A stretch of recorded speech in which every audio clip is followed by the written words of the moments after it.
What is up, everybody? You are checking out the Uncensored Pro Wrestling Podcast. I'm your host, the Hakamati, and see the longest reigning two-time WWE pay-per-view champion heading into Royal Rumble in 6 days? Yeah. Keep this title. I'm excited. I'm joined by my good friend, my co-host, my ex-Twitter connoisseur. Introduce yourself, sir. My name is Christian. We're gonna cover Raw here. Yes. Interesting stuff. That's I'm just going to excited. happen and it happened. We're almost 6 days away. I'm excited. I'm excited for the surprises. We got a lot happening, and we'll talk about the incident with the world title later on. But WWE Raw was live on January 15th in 2024 in Little Rock, Arkansas. They kept plugging the fact that it was a really bad snowstorm. They even had a big snowbank pop up to show us sort of like what it was looking like outside. So these fans braved the weather conditions for this episode. And Cody Rhodes comes out to kick off Raw and he says, "What do you want to talk about?" And then Drew McIntyre comes out. Drew says, "Cody, you've been back for a minute, but we didn't get any time to chat. I'm proud of you. We were tag team champions in the past. I bet people don't remember that. But we didn't have perspective. We had to leave WWE to get our heads straight. Do you remember the last match I had before coming back? It was against you, and you said that I would one day be world champion. You keep doing what you're doing, and you'll be the first man in your family to raise that WWE championship. You will finish your story, but not before I finish mine. Stop smiling and stop wearing suits. Be who you are." And Cody says, "That's who I really am." Drew says, "When I am 100% me, I am this business. And at WrestleMania, I will be WWE champion." And then Cody says, "Everything with you is if. You talk about our last match. Who won that match?" And then the two of them leave. So, what do you think about this face off here? Drew McIntyre has been just sort of interrupting a lot of the Seth Rollins. He interrupted CM Punk. What do you think about Drew McIntyre and this Cody Rhodes sprint? I thought this was pretty good. When it made sense, WWE is really good at story or letting us know why these things are happening or what these things are happening for. So it was really good for Drew McIntyre to mention that because honestly, I didn't know that. I probably wouldn't have realized that happened. So this is a great job by McIntyre's part. Cody, we all know I'm not the biggest fan of. I think he's a little bit of a, I don't want to say douchebag because he's a nice human, but when it comes to business, and I already gave my reasons why I don't like Cody Rhodes, but all I will say is when it comes to business and shit, that dude's a little shady. But it was good. Like it's typical Cody Rhodes. You know, we're gonna get the same thing, same style of promos from now till WrestleMania. Mm-hmm. All he's gonna talk about is how he's gonna finish his bullshit story and become world champion at WrestleMania, win the Royal Rumble again. Like I don't know. I'm not a fan of Cody. I'm not a fan of Cody. I hope Drew McIntyre absolutely beats the shit out of him if they ever go 1-on-1 soon. I go back and forth because I really like Cody's matches. I do think his whole gimmick is kind of crazy. His matches are great. Yeah, he's more of like a sort of like a John I Cena. can't. It's the gimmick I can't fucking stand. If Cody Rhodes were to go heel, holy shit. Mm-hmm. I think it needs to happen. I will fuck with this guy so hard. I do think it's good that they're pushing Drew McIntyre a lot more now. I doubt he's really going to win the Rumble, but it is good that he's being involved in these main storylines. I think with all like with having CM Punk and Randy Orton and like all these like top guys, and we could have Brock Lesnar coming back. I think Cody needs to turn heel because I think people are going to get sick of it quick. Yeah, I agree, but I think right now, just like with everything he's doing, like he's gonna be a fan's best man. He's doing all this like stuff for the fans. I really doubt WWE is gonna turn him right away. But when they do turn him, like Christian said, it's gonna be really big. Yeah. Let's move on. Damian Priest is backstage and he tells R-Truth we have to be serious. About like I guess he's selling t-shirts and R-Truth gives Damian Priest money for selling, for his portion of the shirts. And Priest tells R-Truth that during their tag match night, don't tag in. Funny stuff with R-Truth.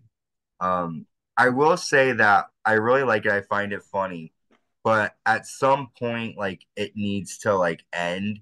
Like the Judgment Day, it's like their legacy now is going to be they were cool in the beginning, but now they had R-Truth be added to the mix and they're becoming more of like it makes no sense. Like Finn Balor, like I get it. Like I get the gimmick is like, oh, they're assholes and they're going to take money from R-Truth, but I'm just tired of these lame storylines. Like R-Truth has a lot more ability than just making people laugh. And I feel like they're just sort of like almost like pimping him out for it. It's like anytime they want a good laugh at R-Truth, and I think he needs to be, more involved in the wrestling side of things rather than just trying to get. I don't think it was the smartest move to put JD in Judgment Day. I'm not a fan of him. McDonough. Yeah. I feel like he doesn't get to show a lot of his good stuff. Like when he came up to the main roster, he really wasn't doing much. But when he was in NXT, he was having some really good matches, I thought. But the Irish, how do you say Irish ace? But our first match of the night, we have Dominik and JD McDonough taking on DIY, and DIY is giving us some X-Men style with their attire tonight. DIY nail a combo clothesline to JD McDonough. Gargano nails a slingshot spear to Mysterio. Dominik nails a springboard splash to Ciampa, but Ciampa nails a DDT to JD McDonough, and then DIY nailed a meet in the middle, and DIY get the victory. Thoughts on this? DIY sucks. Never gave two fucks about him, and I still don't. Who's that? And it sucks. What? I'm sorry. Repeat yourself, Christian, again. The beginning part. I said I don't care about DIY. Okay. I never will. It sucks what these two guys were the biggest Triple H guys in the world, and Triple H has done absolutely fuck nothing with them. I mean, it sucks because man, NXT Ciampa was different. So was Gargano, and now Gargano has me blocked, which makes me even less of a fan. Shame on you, Gargano. What did you do? I tweeted out, with all due respect, Johnny Gargano is the worst wrestler, or the most boring wrestler I've ever seen in my life. That's what Jim Cornette says. One thing I have to say, I don't think that they're doing Dominik and JD any favors by like making them the gateway to the tag team championships. It's like everybody has to go through them now to get a chance at Damian and Priest. Yeah, I don't really like this pairing of Dominik and JD McDonough. I just feel like it's almost like the NWO, and they were talking about this on a podcast. Like they kept adding more members to the group, and it just became overflown. I'm not saying that Judgment Day has too many members, but it's just like I just feel like I don't understand their gimmick. Are we supposed to take them seriously? Are we supposed to like now almost laugh at them? I had to wash my hands. That's okay. I wouldn't mind seeing one or two more people in Judgment Day if it's the right people. Judgment Day, I think Priest is on his way out. Yeah. I say by Elimination Chamber, Priest is going to be on his own. Well, if he wins a singles title, if he wins that world title, he'll be on his own. Yeah. Unless it happens at like WrestleMania. I do think too. One other thing I want to say really quick. What I don't like about the tag team division now is kind of like you said, not that they always fight Mysterio and JD McDonough, but like I just want to see the tag people just get shots just to get a title shot. Like everyone's like, well, you have to earn it, but it's like, how do you really earn a title shot when you're fighting the same guys and you're not like? I really think if DIY if they want to push them as a tag team, then they should have put them in more tag team matches prior to this and then have them get to. It's like they're just like, okay, we have an issue with Judgment Day, so now we're gonna fight them, and now we want the titles. Like make it more like we just want the titles. Like there's not enough people that just want the belts anymore. It's more about the story and why and who they're fighting and just like fucking get the tag titles. Like you're a tag team. Why are you there? Like your main purpose is to fight the Judgment Day? No, fucking go after the titles. Like, and I get it, they're the ones with the titles, but it's just like every tag team has to get through Dominik and JD, then they fight Finn and Priest, and then they automatically lose. Like it just makes just have them fight them. No need to go through people and just see what happens. But let's move on. We have Candice LeRae and Indi Hartwell taking on Piper Niven and Chelsea Green. I guess it's a number one contenders type match here. Indi drops Candice LeRae. Oh, I'm sorry. Indi drops Chelsea Green onto the apron, nails an elbow drop. Piper Niven misses a Vader bomb. Piper nails a spin slam and gets a 2 count. And then Indi and Candice nail a lion salt combo to Green, and Candice and Indi get the win. I know you normally don't care about these things, but thoughts? I would care if Piper and Chelsea Green were tag team champions, but they're not. No. Katana, I was whatever hoping they were what going this to win. bitch's name is, Ricochet's ex. Yeah, I don't give a fuck. Katana Chance and Caden Carter. I think Katana. What happened to Ricochet? He's still there. I just don't even use him. He's a bum. Yeah, he's just sort of just sitting there. Yeah, he's a bum. They don't use him, unfortunately. He was like huge last year around the Royal I used to have a Rumble, Ricochet shirt when he came out and back in the day, but Ricochet's a bitch. I agree. Like this women's tag division sucks. Unless the Kabuki Warriors or Chelsea Green or Nick. So. I am praying on Friday the Kabuki Warriors win. I want to see Asuka with a title again. She deserves it. I just feel like the tag division, like I've been saying, you're not ready for Asuka. The past couple of weeks, like every woman on the Raw roster is in a tag team except for Becky, Rhea, and Nia.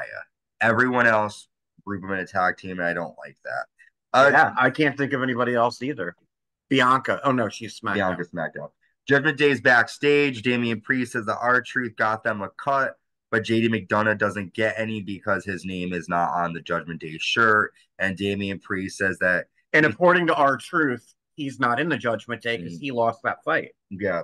And then Damian Priest says he talked to Adam Pearce and they're going to solve, I guess, whatever problem they have. More shenanigans backstage. I like R-Truth, but who really like they should put him back with the Miz and be done with it. Like they should turn heel. And I agree with what you were saying earlier, dude. I mean, I love R-Truth. Like his shit's fucking hysterical. It makes me laugh all the time. But there's a point where we're supposed to, the Judgment Day is supposed to be the most badass faction in all of professional wrestling. They're supposed to be heels. Why is Damian Priest laughing? Mm-hmm. Yeah. Why are you making you wouldn't go up the guy of that group who makes the group look fucking just dominant with his size, with his voice, the way he walks, the way he speaks, his tone, and you're making him laugh. Yeah. Yeah, that would be like having The Undertaker. That's what I was saying. Exactly. Going up to Ministry of Darkness, having fucking the blue meanie, be like, ooh, let me be funny for a minute. And then just like that never. And that's why it's like, it's becoming. If R-Truth wants to be Judgment Day, I'm sorry to cut you off. No, go ahead. I'll mute and I'll let you go. You're fine. Go ahead.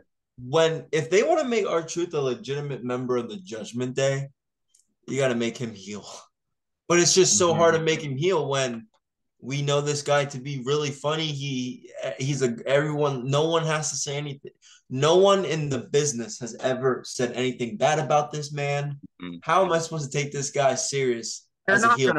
Like I did when I was a kid in 20. Like I did when I was a kid in 20. A couple of problems I have. The problem is fans are too much involved now. So like back in the day, like they could pull off shit where Undertaker was like had this mystique and he was just this monster and all this shit. But social media has changed all that. So now we're seeing these wrestlers breaking kayfabe, and we know that Damian Priest is not this mean guy. And unfortunately, WWE is playing with that. R-Truth, no offense, he's a good wrestler, but without his comedy gimmick, he wouldn't be doing anything. So right now he's like, let me be a whore and keep like if he didn't go on Twitter and post that picture or whatever it was that he did, they wouldn't have even gone, this storyline would have even happened. But because he's able to have a big following and they know that he's funny, no offense, R-Truth, he's like a whore. Like who wouldn't? Like he doesn't want to turn heel because he's gonna be making money because he's a baby face. So he comes in these little moments, does a silly thing, makes a couple of bucks, and then leaves. Like that's what he does. He does this whenever there's. This is why I love Brock Lesnar, because he still is like an Undertaker. Like you really think of him as an asshole. Yeah, but that's what I miss with it. It's like I agree with you when you said that Damian Priest laughing. Like it's true. It's like this is a guy that everyone's supposed to be Mr. Money in the Bank. Everyone's supposed to be afraid of, and you're laughing at R-Truth, which I get. R-Truth is funny, but he wouldn't even give R-Truth 2 minutes. Like but let's move on quick. We're down to 10 minutes. We have the Intercontinental Champion Gunther and Ludwig Kaiser come out, and Gunther says, I can feel desperation around this place. Last year, I was the #1 entrant in the Royal Rumble match, and I made it to the end. I will win this year in main event WrestleMania. So Gunther is going to be in the Royal Rumble. Gunther is getting thrown out of that Royal Rumble by Brock. Gunther says, I want to focus on you, Ludwig. Let's review what happened while I was away. We see footage of the past 2 weeks. Gunther says, what I saw there, I love to see it. You showed grit, confidence, and courage. Well done. They hug, and then Xavier Woods comes out. Woods says, Ludwig, you and I have a problem. You took it 10 steps too far. You are the reason Kofi is not here tonight. Unfortunately for you, I'm here. You and me should have a match. Do you need to ask your daddy for permission? Ooh. And then Gunther gives Ludwig the mic, and Ludwig says, you dare challenge me. What I did to your friend is nothing compared to tonight. I will take your head. So we get Ludwig Kaiser and Xavier Woods. Woods nails a springboard DDT, and then Woods drop kicks Kaiser over the announce table, and Woods tosses a chair at Kaiser, which gives Kaiser the DQ victory. After Kaiser hits Xavier Woods with a chair, but Woods stomps Kaiser, and then Kaiser tosses the steps, but Ludwig is able. I'm sorry, Xavier Woods tosses the steps, but Kaiser is able to escape. I really don't care about this. Me neither. I mean, go ahead. Look what Kaiser, if he wasn't next to Gunther, no one would watch him. No one would even care about him. I mean, what? How am I supposed to care for these guys, man? Like, Xavier Woods is boring when he's not with the New Day. Like, he's like, that was probably the most boring promo, dude, I've heard in a long time. And he's so like, no offense, but he's another comedian. Like he's not really like, he does some cool moves and stuff, but like he comes out with the fucking trombone or whatever the fuck it is, and it's just like it's getting boring. They need to turn them heel. And again, like, what is the purpose of doing New Day versus Ludwig Kaiser and Gunther? Like, basic matches just being set because we're on the road to WrestleMania. We get a promo from Bronson Reed where he says that he will take the championship. So we don't know who he's talking about, but it's probably Gunther. Next, we see Akira Tozawa with Maxine Dupree defeat Ivar with Valhalla. Maxine distracts Ivar, and Tozawa nails a top rope sunset flip bomb, and Tozawa gets a surprise victory. After Valhalla attacks Maxine, Ivar nails a spin kick, and Valhalla headbutts Maxine, and Ivar nails a doomsault to Tozawa. So what do you think, guys? I'm tired of this Ivar versus the Alpha Academy type matches. They're getting old. They do the same thing, Ivar versus one of them every week. Yeah. I again, boring, lazy writing. What do you think, Christian? I agree 1000%. I mean, what did they do with Sarah Logan? Holy shit. I mean, That's her on her period. like this girl's actually decent in the ring. Like her character will never be good, but she's actually decent in the ring, and they're doing this bullshit with. I mean, dude, I've said this before. Ivar and Eric, whatever, they were really good in NXT. Mm-hmm. They're one of those guys who haven't done much since being called up. You need to lose that gimmick. I mean, I, who cares about their singles matches at this point? No one You really. can't relate to them either. Like it's like, do you root for them because they're just beating everybody up, or are you supposed to boo them because they're beating everybody up? Like it's like you don't really know if they're characters or Vikings. So it's like, how do you really like, ooh, he's gonna plumage and pillage every, it's like a little gimmicky. But if they were to make it, if they were to explain it where it's like he's like, I'm not a Viking, I just love the mythology of it, and my ancestors were like into, like, if they made it like his family, like Eric the fucking Red or whatever, like if he Well, was they've like, done it before. like I wish that they sort of did, but I just feel like now it's like I could They've see done it before. like They a did it monster. during they did a lot of that during the pandemic. What do you think Ivar looks like when he goes to Walmart? Let's look.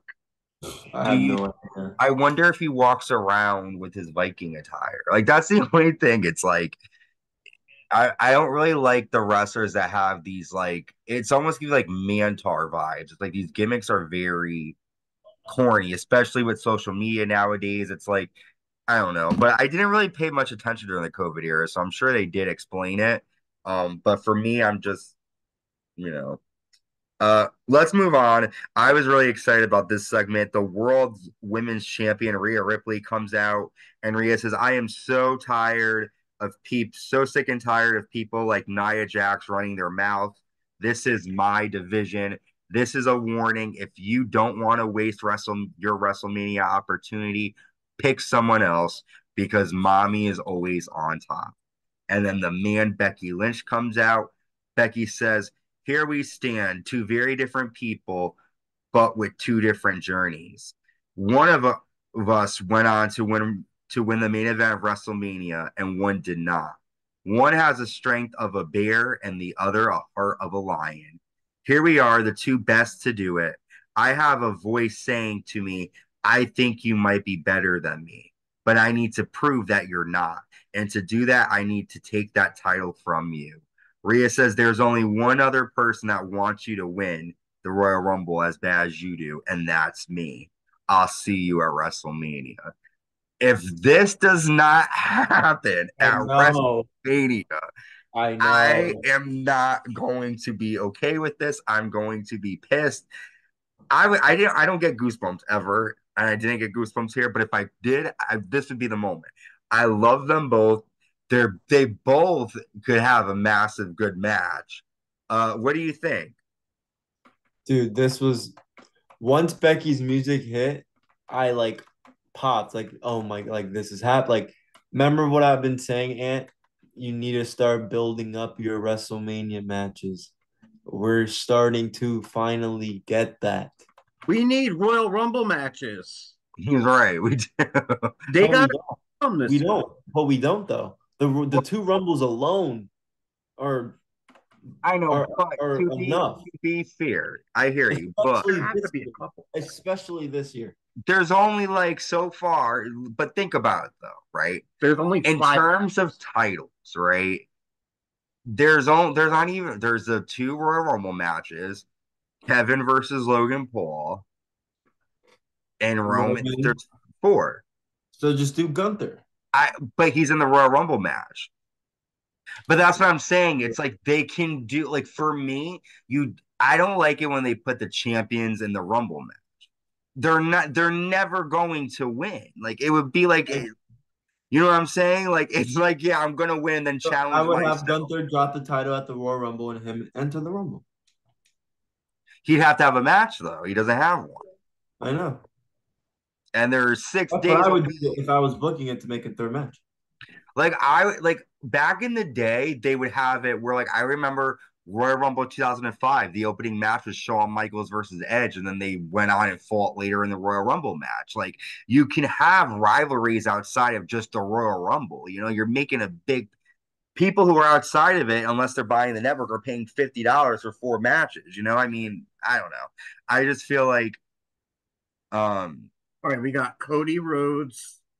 no, that's the Royal Rumble title. No, those are just Then we have. That's it. There's just 4 matches.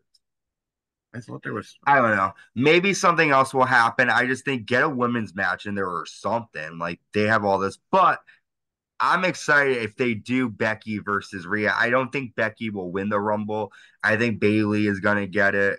And I think they will do. Rhea will walk into Perth with a title. They'll either do it at Elimination Chamber or WrestleMania. They might do it at Chamber, Becky and Rhea, because it's her hometown. It's a big marquee match. Yeah. You know, I mean, but we are going to take our first break.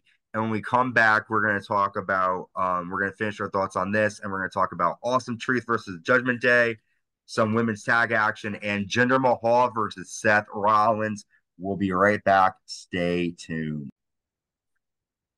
Welcome back. I'm still Ant, still your longest reigning WWE pay-per-view champion. Joined by my man, my good friend. I'm still Chris, and I'm taking that damn title in the Royal Rumble. We'll see. I mean, look, it's been. I mean, you won it at the bank, Money in the Bank. I want it back. But you know what? I had a short reign. The belt looks good on the hot commodity. I think that's where it's going to stay. Who knows, though? I mean, Royal Rumble is my lucky one, though. I won last year, so. That's because that was the first pay-per-view you watched with me. Yeah, the hot commodities commodity Ian is joining us too. And Christian, did you have anything last you wanted to say about the Becky Lynch and Rhea Ripley? No, man. I just hope they fall through with it. Yeah, Be a banger. I hope it's not like a red herring, and they're like, yeah, and then they don't do it. We were just talking about it. It's like maybe they could do a triple threat with Nia, Rhea, and Becky. But I said, No. I hate triple threats. I don't want it to happen. Yeah, I hope. No.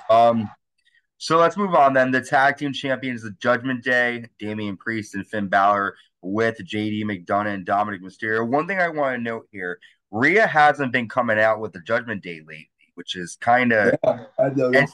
and she keeps pushing, to leave Drew McIntyre alone. I wonder if she's going to be doing her own thing. I told you that like a month ago. Yeah, I know, Rhea but and Drew. Yeah, now it's starting to plant seeds, maybe. So I was right. Well, we'll see. R-Truth gets Finn Balor money before the match, and then Truth tells JD McDonough he doesn't get to be a member. The only way you get money, I'm sorry, he doesn't get money because the only way you can get money, you have to be a member of Judgment Day. So decent match here. R-Truth nails a scissor kick to Finn Balor. Damian Priest kicks the Miz in the head, and then Truth goes to hit Damian Priest. But then he hits Finn Balor with a heel kick. After the hesitation, Damian Priest hits Truth with a South of Heaven, and Balor pins Truth. Judgment Day get the win here. Again, like, there's really, like, what's the fun in seeing R-Truth get beat up? Like, it's like, I don't get it. Like, it's just like he should be, like you said earlier, like, Damian Priest should have been this way in the beginning. He's laughing at him. He's like, and then he's going to nail him with South of Heaven and screw him over. Like, he should have done that. These stupid things aren't. It's like, if you're going to do that, why bother? Like, why even have this match? Like, unless Truth was going to screw someone over or do something, like, what's the point? Or if they're going to do the Miz and R-Truth, then that will be okay because we're seeing them reunite as a team. But if they're just going to have R-Truth being here for 2 months and then drop it, it's like, who wants this? But another match I didn't care to see, Natalya and Tegan Nox versus Shayna Baszler and Zoe Starks. Baszler gets the win after applying a Karafuda clutch to Natalya. At least Shayna Baszler and Zoe Stark look like a decent tag team. Like, they're both like, Anything you want to add to that, or again? I like Shayna. I just I've said this before. I just can't believe they fumbled the way they have with her. She's really good. I hope to see her in a title run in the league. They should do like a faction around Shayna. Like if they got a They bunch, could have done this a long time ago. I know they could put like Ivy Nile, They Natalia. could have done Shayna, Ronda, Marina Shafir. They could have had all those girls from WWE. They fumbled. Yeah. If they In did my it now, opinion. though, they could do like they could have some submission chicks in there and be like the queen of, the queens of the ring because she's the queen of spades, Shayna, I don't Yeah. know. Maybe I'm playing too much 2K wrestling and the groups are being made for me, but let's move on What to do our you play main. on? What console? I have PS4. I'm old. Okay. Yeah. But I play I just started the My Rise, the lock mode. So I'm Is it like, is it the new 2K? yeah, 2K 20 Okay. 23. Yep. And like you just do it as the dude, you do a storyline where like you team up with Zelina Vega to take on like Shayna Baszler and somebody else, and Baszler's got her own group. It's interesting, but let's move on. We have the World Championship on the line. The World Champion Seth Rollins defending against Jinder Mahal, but he doesn't come out alone. He has Indi with him. Early on in the match, Damian Priest comes out, which gets everyone like, "Oh shit, is he gonna, do anything?" Rollins nails a springboard splash and a lion salt to get a 2 count. Rollins nails a Falcon Arrow and a pedigree, but Veer Mahan puts Mahal's foot on the ropes. Drew McIntyre comes out and brawls with Damian Priest on the floor. So again, Damian Priest is not going to cash in. Mahal nails a gut buster, and then Veer nails Seth Rollins with the case. Mahal nails a colossal, but gets a 2 count, and then Rollins gets the victory after a stomp, and Seth Rollins beats Jinder. So, what were your thoughts on the match? And I mean, we know now Rollins got injured. He's going to make his announcement on Raw to talk about his future, but dive into the match and your thoughts on Seth I now. mean, I knew Jinder Mahal wasn't going to win, but this is still a great match, whether people, had a problem with it or not. Jinder Mahal did what he had to do. Is he going to be featured after this? Is really what I wonder because I don't think he will. But it'll be really curious to see, like, how he's booked, if he's booked after this. Um, the match was good. Like I said, I don't understand, right? And this what pissed me off. You had his faction interfere, which I knew was going to happen. Everyone seemed to fucking forget Jinder Mahal was in a faction. I said this. I literally said, uh, I tweeted this. Why the fuck would you have his faction get involved, have him hit a finisher, kick out, then get involved again, and then he hits his finisher again, and Seth kicks out, and it only took one current stop, one current stop for him to retain. That was bullshit. It was a good match with a bullshit ending. They do Was that a that lot. his faction though? Those two guys. Yeah, he was. They've been a faction forever. You just don't know that because they haven't been booked. Yeah, they're not really utilized a lot. They've I been agree bringing them with out the you. last couple weeks. Yeah, but not with them. They haven't been with them. It's Right, just been right. him. No, I'm just saying that's the first I've seen them. Yeah, well, that's what Christian's saying. That they've been a group, but they're on like main event. Like they're never used. Yeah. They're on like the shitty. I do think this match was good. I agree. Like with all the false finishes and the fact that Rollins kicks out of everything and then he nails him with one curb stomp, it does make Jinder Mahal look, less relevant. They did this a lot though with Hulk Hogan. They've done this with where like he gets annihilated and then just he fucking hulks up, big boot, leg drop. That's it. Um, Even going back to WrestleMania 20, John Cena and the Big Show, we were just watching their match and Big Show annihilated him the entire fucking match. And all John Cena has to do is hit him with a fucking brass knuckle and F for you, and that's it. You know what I mean? Yeah. So it's like, I agree with you. I think for Jinder Mahal, it sucks because I think if they gave him like more time, like he would do decent. Like I could see Jinder Mahal fighting for the US title again. I think if they gave him more time, like if he kicked out of the curb stomp, I think it would be even more fans would be like, oh shit, like don't make him win. I liked all the false finishes. When he hit that second colossal, I thought that was it. But No, so did I. I literally thought Jinder Mahal, they were going to put the title I on don't him. like him, but that doesn't mean that I can't grow to like he's okay at what he does.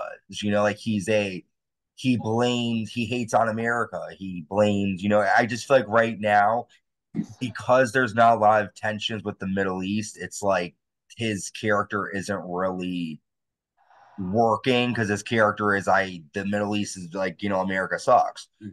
But even so, like he was a former champion. They should have made him give more of a fight. I agree. Especially with it being that this is probably gonna be the last time he fights for the title in a long time. Build him up to maybe fight. Even if he fought Gunther, like he's not gonna win, but like, like he's tall, like he has a good look. That would have been a better fight. But so what do you think about this episode of Raw, Christian? Would you like? What do you think? Overall, it was pretty good. I really enjoyed the face or this was the CM Punk and Drew McIntyre face to face, right? No, this one was Cody and Drew face to face. Oh yeah, Cody and Drew. That was really good. They both have a story to tell. Drew McIntyre gave a lot of good points that maybe a lot of people forgot. Tomorrow, because we were recording this Sunday. Yeah. We're getting excited for Cody and Punk, which is going to be great. Overall, decent episode. Main event was good. Shitty. I agree. Good main event, shitty finisher. What about you? It was decent. Your key. You just won. Yeah, I agree. Decent. I'm just excited for the Royal Rumble.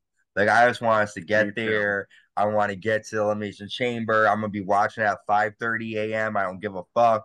I'll be off. It's Saturday, so I'm doing it. And then WrestleMania, I'm excited for that too. I think it's gonna be a big one this year. I think a lot of good. If I'm off, I'll watch. Yeah, because might have work. I think we're gonna get a couple cool returns at the Rumble. We'll see. You usually do. Come on. All right. Well, with that, we've covered all that we can cover with Raw. I want the MJF at the Rumble. He ain't gonna show up. You have a better chance. You're gonna fucking seeing. I want to see me some Trinity. I want to see the glow come back. He's coming at the Rumble. Rumble. Love Trinity. She had a good match. She's been having some good couple of matches in Impact lately. He's going to be at the Rumble. That's why she said about it TNA yesterday. So she's coming. Let's do it. Feel the glow. She said goodbye. She said goodbye to TNA at the taping last night. That's why she lost her title. Murph is coming back. Murph is coming back. Well, they had a rematch. It didn't air yet on TV, but they had a rematch, and the spoiler was Trinity lost the rematch fall, and then it was she leaves TNA. She lost, and then she thanked the Impact crowd. She was like, "This isn't the last time you're gonna see me. I promise." Oh, no chick. I can't wait to see her, man. It's gonna be fun. Well, a lot of surprises for Royal Rumble. Decent episode of Raw. Feel the glow. Feel the glow. We'll be covering SmackDown. That was a crazy episode. A lot of stuff happening there. That'll be coming out soon. Follow Christian on, say your Twitter account, sir. Chris Russell TV. Follow me. Yes, follow him. We're Uncensored Brawl. Check us out there. Make sure you let us know on YouTube. What did you think of this episode? What do you think of R-Truth and the Judgment Day? Funny, getting boring. What do you think, Becky Lynch and Rhea? A lot to talk about. Until next time, stay safe and stay uncensored. Bye.